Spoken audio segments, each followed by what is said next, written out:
اگر کسی سے یہ گناہوں میں سے کوئی گناہ ہو جائے تو کیا کرے؟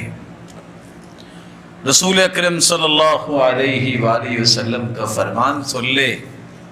اللہ کے رسول صلی اللہ علیہ وآلہ وسلم نے فرمایا جب کسی بندے سے کوئی گناہ ہو جاتا ہے، ان عبدا اصاب ذنبا، اور یہ بھی فرمایا اذنب ذنبا، جب کسی بندے سے گناہ ہو جائے وہ خوبصورت وضو کرے، من توضأ فاحسن الوضوء، دوسری روایت کے الفاظ ہیں خوبصورت وضو کرتا ہے،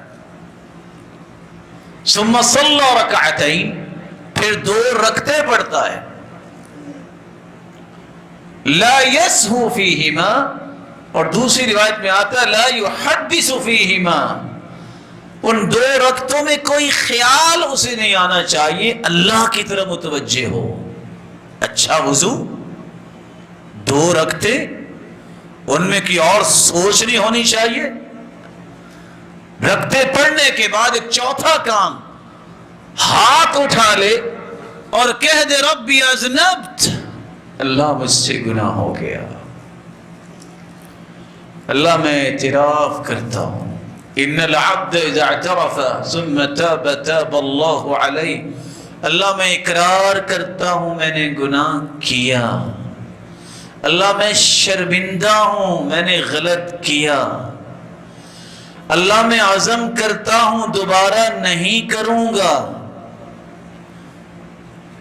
اللہ عز جلال کی طرف سے آواز آتی ہے، اللہ فرماتے ہیں فرشتوں دیکھ رہے ہو، علم عبدی ان لہ ربا یغفر الذنوب، آج میرے بندے کو پہچان ہو گئی ہے کہ اس کا کوئی رب ہے جو معاف کر سکتا ہے۔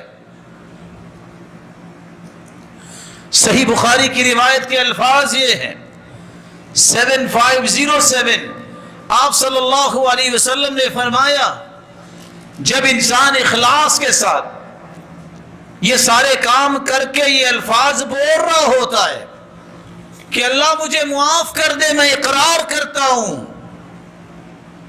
اللہ عز جلال 3 مرتبہ فرماتے ہیں میرے بندے تو نے کمزور ہاتھ اٹھا دیے۔